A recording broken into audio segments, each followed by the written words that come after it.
Para sa mga kabataang lumaki sa ampunan, isang masayang pagkakataon sana ang magkaroon ng mga taong gusto kang bigyan ng buong pamilya. Yun nga lang sa kasamang palad, hindi lahat ng mga taong gumagawa nito ay may mabubuting hangarin. Magandang araw at welcome mga kakantuhan. Sa mga taong mahilig sa mga true stories, true crime at kakaibang kwento, please subscribe and i-turn on ang notification bell para lagi kayong updated sa ating mga video. Simulan na natin ang kwento.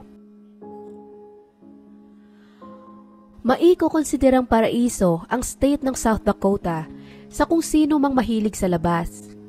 Napapalibutan ito ng maraming iconic na atraksyon kagaya na lamang ng Mount Rushmore National Memorial, Badlands National Park, Black Hills at ang Ilog ng Missouri.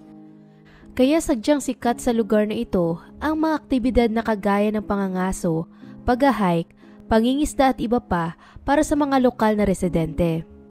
Dito din sa South Dakota, piniling manirahan ng magkasintang sina Jennifer Hart at Sarah Gengler. Nagmula sa siyudad ng Huron si Jennifer habang si Sarah naman ay lumaki sa Big Stone City. Marami silang pagkakatulad sa isa't isa, lalo na ang paraan na sila ay pinalaki ng kanilang mga magulang. Pareho silang panganay sa kanilang magkakapatid, parehong lumaki sa rural area at nagtapos ng high school ng may nakakahangang grado. Ang pagkakatulad ng dalawa ay dumami pa kalaunan nang pareho silang nagpasyang kumuha ng mas mataas na edukasyon at pumasok sa universidad. Gusto ng dalawa na maging guro, bagaman mas pinili ni Sarah na mag-focus sa special education. At wari bang parang itinadhana, pareho silang lumipat mula sa una nilang universidad patungo sa Northern State University na matatagpuan sa Aberdeen, South Dakota. Ibig sabihin din ito, noong 1999, unang nagtagpo ang kanilang landas habang nag-aaral ng parehong kurso.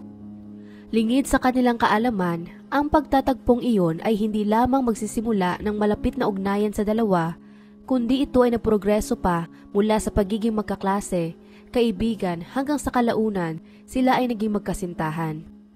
Nang mga panahong iyon, hindi pa ganoon ka-open-minded ang South Dakota sa mga magkarelasyon na pareho ang kasarian. Kaya pakiramdam ng dalawa, hindi sila malaya na ipahayag ang nararamdaman nila sa publiko. Dahil dito, pinili na lang muna nilang ipagpatuloy ang kanilang relasyon ng patago na maging sa mga pinakamalapit na tao sa kanila, sinasabi lang ng mga ito na sila ay matalik na magkaibigan lamang. Kalaunan, bago pa man makumpleto ni Jennifer ang kinuhang kurso, nag-drop out ito dahil sa personal na rason, habang si Sarah naman ay tinapos ang pag-aaral at nakakuha ng degree sa special education. Pagkatapos ng graduation ni Sarah, doon na nagpasya ang dalawa na hindi na nila itatago ang kanilang pagmamahalan dahilan para ibunyag nila ito sa kanilang pamilya at mga kaibigan. Alam nilang pareho na marami ang hindi sang-ayon rito at bilang resulta, nawalan sila ng iilang mga mahalagang tao. Upang makapagsimula ng bagong buhay, nagdesisyon silang lumipat sa Alexandria na matatagpuan sa Minnesota. Isa rin itong syudad na kilala sa lakeside lifestyle nito. Nakakuha ang magkasintahan ng trabaho sa pinakamalaking department store sa bayan at mabilis na umunlad ang karera ni Sarah patungo sa management level. Habang si Jennifer naman ay nanatili lamang sa junior section. Paglalarawan naman ng kanilang mga katrabaho, si Sarah daw ay palaging kalmado lang at madalas na tahimik. Habang si Jennifer naman ay may pagkamatapang at minsan ay sadyang masakit magsalita. Gayunpaman, medyo magkasalungat man ang kanilang ugali, nagkakatugma naman ang mga kahinaan at lakas ng isa't isa na nababalansi lamang nito ang kanilang relasyon.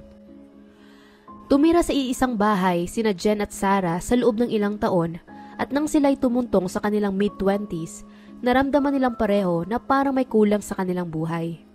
Dito na pumasok sa kanilang isipan ang ideya na umampun ng bata para magkaroon sila ng sariling anak. Nag-apply sila ng adoption eligibility na isang magandang oportunidad at biyaya para sa karamihan na nagnanais na magkaanak. At sa kanilang tuwa, naging qualified ang mga ito dahil sa maayos nilang trabaho at edukasyon. 2014, nakapag-ampon sila ng isang 15 years old na dalaga na nagngangalang Lee na mapapasailalim sa kanilang pangangalaga hanggang sa umabot ito ng 18 years old kung saan kaya niya nang makapagsimula rin ng sarili niyang buhay. Ang unang mga buwan nila kasama ng bagong anak ay maganda naman na madalas pa nga nila itong dalhin sa kahit anong adventure kagaya na lamang ng pagkakamping, pagpunta sa amusement park at sa iba't ibang local na events at selebrasyon. Gayunpaman, 6 na buwan pagkatapos nila itong dalhin sa kanilang puder, ang mga malalapit sa magkasintahan ay nagsimulang makapansin na madalas na silang magreklamo tungkol sa dalaga at pinipintasan din ang mga gawi at interes nito. Sa paningin rin nila, parang hindi daw siniseryoso ng dalawa ang kanilang papel bilang mga magulang. Minsan, may mga pagkakataon pa nga na ibinabahagi nila sa kanilang mga katrabaho na may hindi raw kanais-nais na gawi ang dalaga, kung saan madalas daw itong mamulot ng pagkain mula sa basurahan para kainin. Pero kung iisipin mo talaga, may ipinapahiwatig na ito kung ano silang klaseng magulang kay Lee. Sa pagdaan ng panahon, bagaman ang excitement nila sa pag-aampon ay parang nagbago, ang kanilang maliit na pamilya ay madadagdagan pa ng 2 mga bagong bata, isang batang lalaki at babae. Maliban pa doon, nagpaplano pa silang umampon ng isang bata mula sa isang buntis na babae pagkapanganak nito. Pagka-uwi nila sa bahay pagkatapos ng initial visitation, pinakita ni Jen at Sarah ang mga larawan ng 2 bata kay Lee na siyang magiging bago niyang kapatid. Tuwang-tuwa ang magkasintahan dito pero baliktad naman ang nararamdaman ng dalaga. 1 linggo ang lilipas, hinatid ni Sarah at Jen si Lee sa inaakala niyang isang therapist appointment lamang. Pero nang nakarating na siya doon, sinabihan siya ng isang staff na hindi na raw siya babalikan ng kanyang mga magulang. Ang masakit pa sa kanyang parte, hindi man lang sila nagpaalam sa kanya o nagpaliwanag kung bakit siya nila ibinalik sa ampunan. Kaya sa 2 pagkakataon, para na naman itong inabanto na ng isang magulang na inaakala niyang magmamahal at tatanggap sa kanya. 2006, 2 taon pagkatapos nilang isauli si Lee sa ampunan, nag-ampon naman ang magkasintahan ng 3 bagong anak. Sila ay sina Abigail, 2 years old, Hannah, 4 years old, at Marcus, na 7 years old naman. Sa statistika, ang mga batang ito ay bahagi ng mga iilang kategorya na nagpapahirap para sa kanila na mailagay sa isang bagong tahanan. Dahil ang isang malungkot na katotohanan, ang lahi ay may malaking bahaging ginagampanan upang ang isang bata ay ampunin. Ang isang term and condition pa, kinakailangan rin magkakasamang ampunin ang 3 na nagpahirap pa sa ampunan na hanapan sila ng bagong pamilya. Pero para naman kay Jen at Sarah, handa raw silang tanggapin ang 3 anghel. Nang puntong iyon, dito naman nagsimula si Jennifer na regular na mag-post sa Facebook. Ibinabahagi niya ang kanilang unang gabi bilang isang pamilya at kasama noon ay ang mga aksidenteng pag-ihi di umano ng mga bata, pagkalat sa pader, pagkadapa at kahit ang insidenteng kailangan nilang gumawa ng Heimlich maneuver dahil nabulunan ng isa sa mga ito.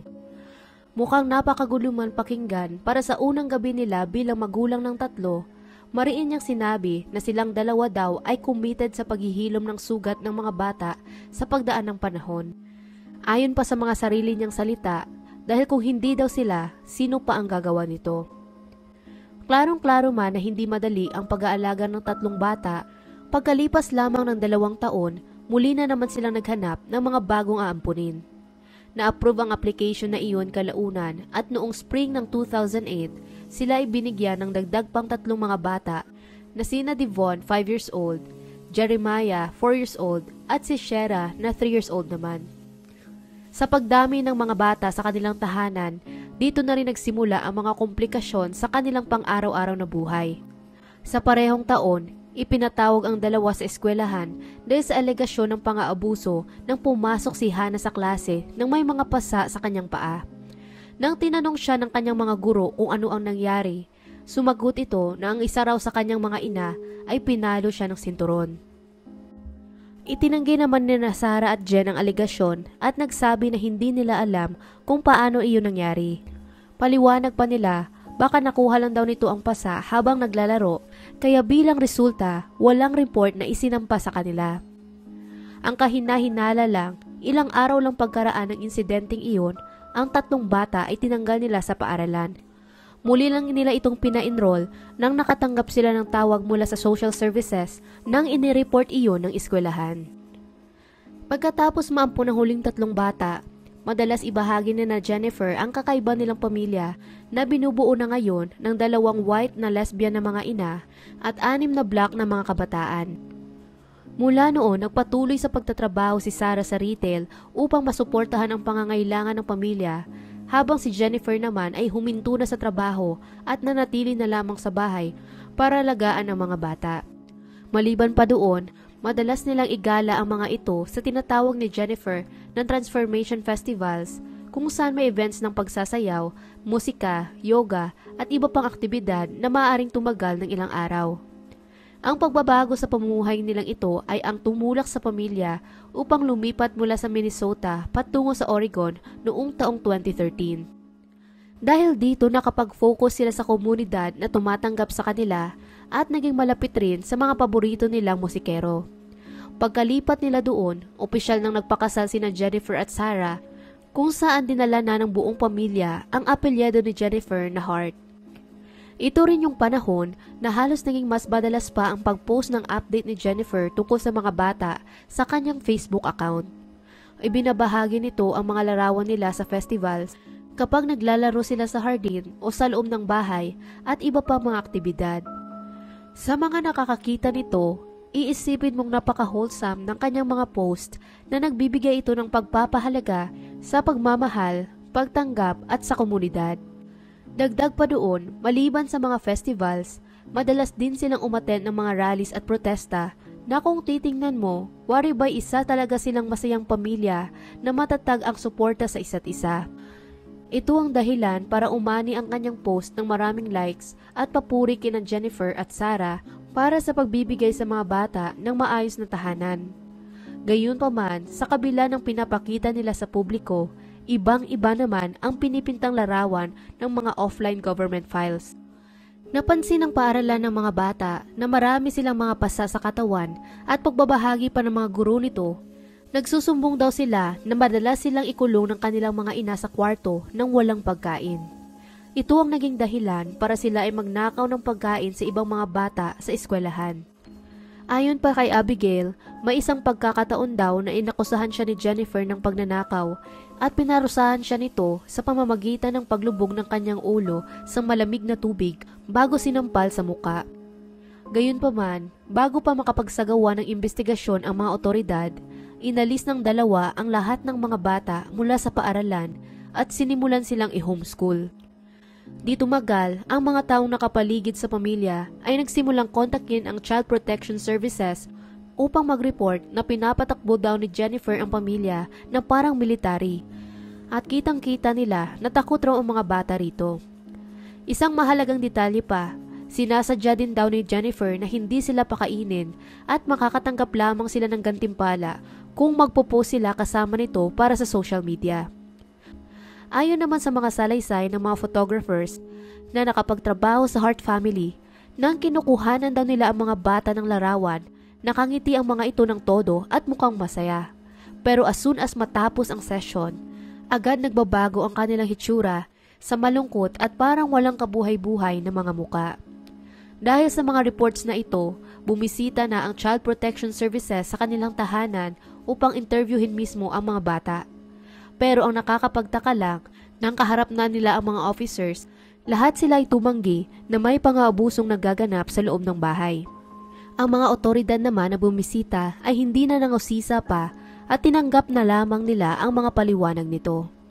Bagaman walang nakuhang resulta ang mga tao mula sa kanilang report ng pagkakataong iyon, kinutuban ng karamihan sa kanila na ang buhay na pinapakita ni Jennifer online ay hindi totoo at ang mga taong malapit sa pamilya ay unti-unti na rin nakita iyon. Ang atensyon ng publiko sa pamilya ay tumindi pa noong 2014 nang ang larawang ito ni Devon ay nag-viral. Nakilala ito bilang ang batang yumakap sa isang police officer sa isang Black Lives Matter protest. Umani iyon ng napakaraming reaksyon na na-feature pa nga ito sa mga iilang news channel. Gustong-gusto ni Jennifer ang atensyong nakukuha niya sa social media, pero noong taong 2016, bigla na lang tumahimik ang account nito.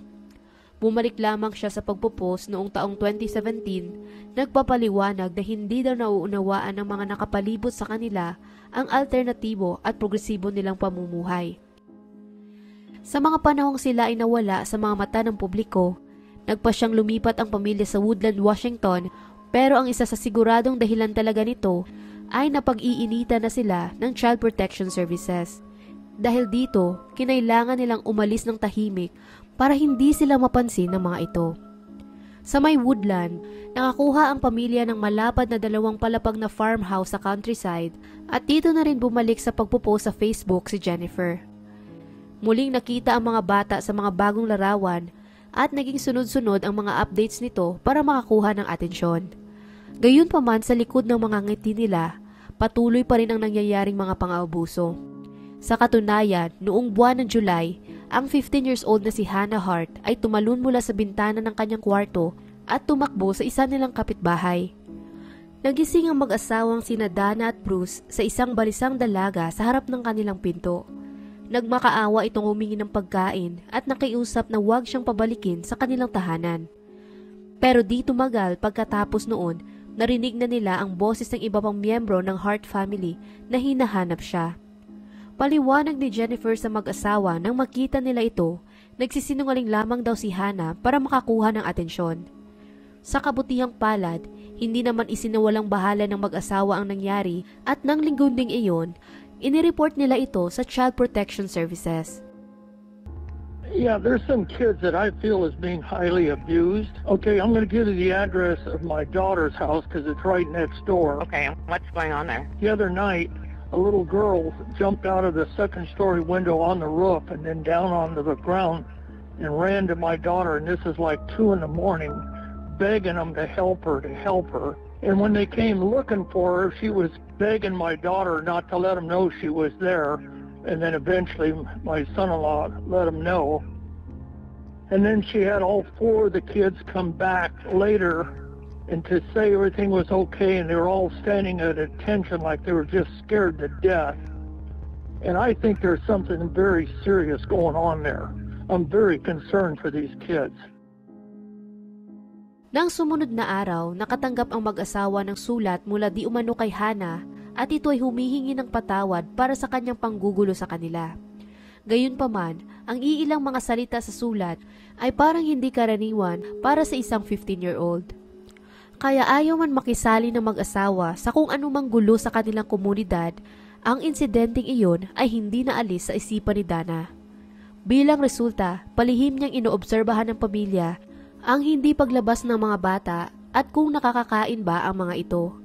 Inirecord niya ang lahat ng iyon sa kanyang personal na diary. Pagkalipas ng ilang araw, may kumatok na naman sa kanilang tahanan at ito ay ang 15 years old na si Devon.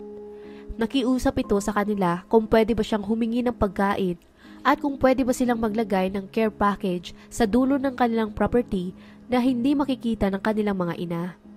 Dagdag pa nito, totoo di umano ang mga sinabi ni Hannah sa kanila at humiling siya na tumawag sila ng Child Protection Services upang matulungan silang magkakapatid.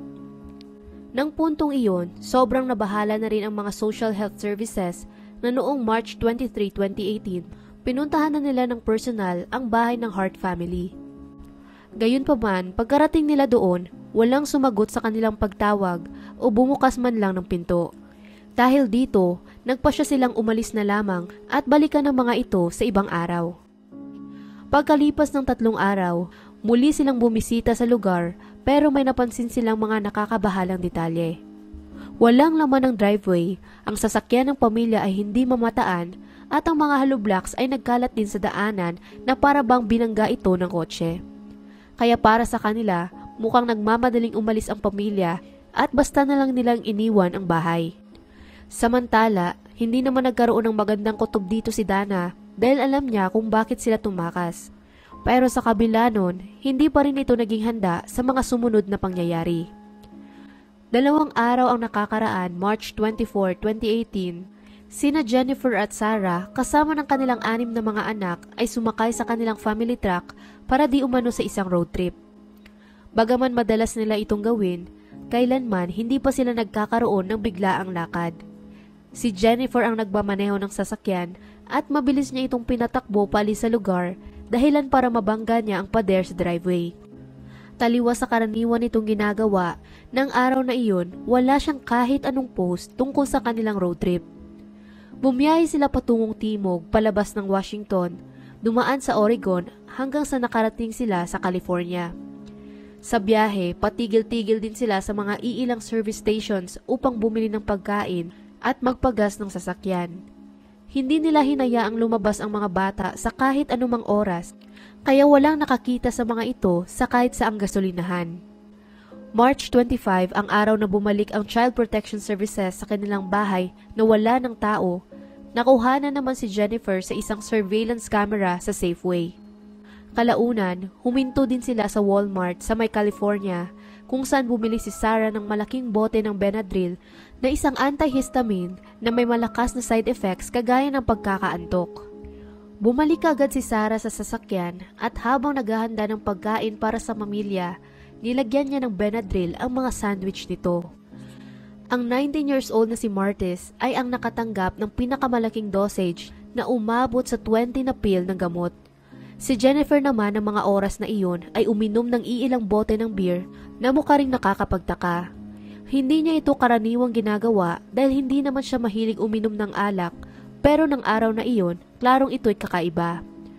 Pagkatapos kumain ng lahat, muli silang bumalik sa pagbiyahe at si Jennifer pa rin ang nagmamaneho kahit pa nakainom ito ng mga nasa 5 bote ng beer.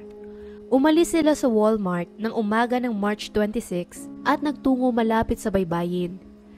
Sa mga oras na iyon, gumagamit naman ng cellphone si Sarah upang mag-research ng mga sagot sa iilang katanungan, kagaya ng kung gaano karaming Benadryl ang kailangan para patayin ang 130-pound na babae, gaano katagal bago mamatay sa pagkalunod at hyperthermia, at kung masakit ba ang mamatay.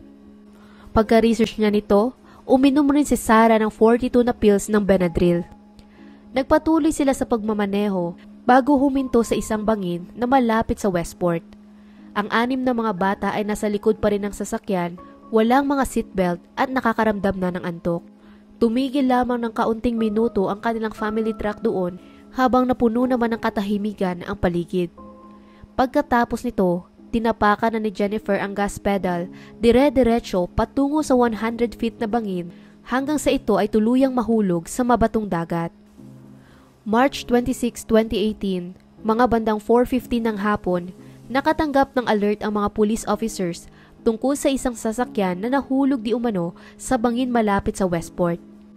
Agad namang dumating ang police at fire official sa lugar at bumungad sa kanila ang bumaliktad na sasakyan ng pamilya na bahagyang nakalubog na sa tubig. Nakalutang rin sa mga alon ay ang wala ng buhay na katawan ni na Abigail, Jeremiah at Marcus Hart. Pagka-recover nila sa sasakyan, doon naman nila natagpuan ang mga bangkay ni na Jennifer at Sarah. Lahat sila ay namatay dahil sa blunt force trauma dahil sa impact ng pagbagsak ng sasakyan. Sa kasamang palad, hindi naman nila nahanap ang katawan ng 3 pang ibang mga bata na sina Shera, Hannah at Devon ng puntong iyon. Kaya marami ang umasa na baka buhay pa ang mga ito dahilan para mamigay sila ng missing person flyers, nagbabaka sakaling may makahanap sa kanila. Gayunpaman, 2 linggo lang ang lilipas, ang katawan ni Shera ay natagpuang nakalutang malapit sa crash site. At pagkalipas naman ng 2 buwan, may nakita silang isang paa ng bata na pinapaniwalaan nilang pagmamay-ari ni Hannah. Samantala, hanggang sa araw na ito, hindi pa rin nahahanap ang katawan ni Devon at ang kanilang konklusyon, malamang siya ay tinangay na raw ng alon papunta sa karagatan. Noong simula, iniisip nilang isa lamang iyong aksidente o baka pumalya lang daw ang preno ng sasakyan. Gayunpaman, marami silang nakitang ebidensya na iyon ay sinadya ni na Jennifer at Sarah. Wala silang nakitang skid marks o mga bakas na sinubukan man lang promeno ng sasakyan at sa halip, mukhang binilisan pa nga nito ang pagpapatakbo. Bagaman tumagal ng ilang buwan bago ma-recover ang ibang katawan, nagsagawa pa rin ang pulisya ng investigasyon sa mismong araw ng trahedya. Nang pinasok nila ang bahay ng mga ito, nakatagpo sila ng tahanang halos wala man lang kasiyahan para sa mga bata. Sa loob nito, di halos wala kang makitang indikasyon na may tumirang 6 na bata doon. Walang mga laruan o kahit anong pwede nilang kaaliwan. Maging ang mga picture frames na nakasabit sa pader ay wala ring laman. Ayon pa sa mga autopsy result ng mga biktima, nakita nila na ang lahat ng mga ito ay malnourished at kulang sa timbang, na halos sila ay kasing laki lamang ng mga batang 3 taong nakakabata sa kanilang edad. Sa makatuwid, ang mukhang masayang buhay na pinapakita ni Jennifer sa social media ay peke lahat at gawa-gawa lamang. Ginamit niya lang ang mga batang ito para makakuha ng atensyon at matabunan ang masama niyang ugali. Walang paglilitis na ginanap sa kasong ito, subalit sobrang malinaw para sa mga otoridad na ang mga kilos ni na Jennifer at Sarah ay halatang pinagplanuhan at iyon ay dahil sa kanilang pagiging makasarili. Lubog na sila sa utang at hinahabol pa sila ng Child Protection Services, kaya upang hindi mahuli at humarap sa parusa ng kanilang mga ginawa, pinili nilang wakasan ang sariling buhay at dinamay pa ang mga kaawa-awang bata. Sina Hannah, Abigail, Shera, Jeremiah, Devon at Marcus ay mga batang hindi na nga pinalad sa kanilang mga tunay na mga magulang. Ipinasok sila sa ampunan para sana magkaroon ng pagkakataong makahanap ng magandang buhay at maayos na pamilya, pero sa halip, napunta sila sa mga taong walang puso at halang ang kaluluwa. Ginamit lamang sila nito para sa pansarili nilang pakinabang at ni minsan, hindi naman talaga sila nakaramdam ng tunay na pagmamalasakit sa 6 na anghel. Nagluksa ang maraming komunidad sa kanilang pagkawala, lalo na ang mga taong napamahal na sa mga bata. Sana nga lang, malaman nila na may mga taong iniisip pa rin ang kanilang alaala hanggang sa araw na ito. At hanggang dito na lang ang kwento natin para sa araw na to. Anong masasabi ninyo sa kaso? Kung nagustuhan nyo yung video na ito, maaari mong i-check ang ating channel para sa iba pang mga kwento. Muli, salamat sa inyong pakikinig at hanggang sa susunod mga kakwentuhan.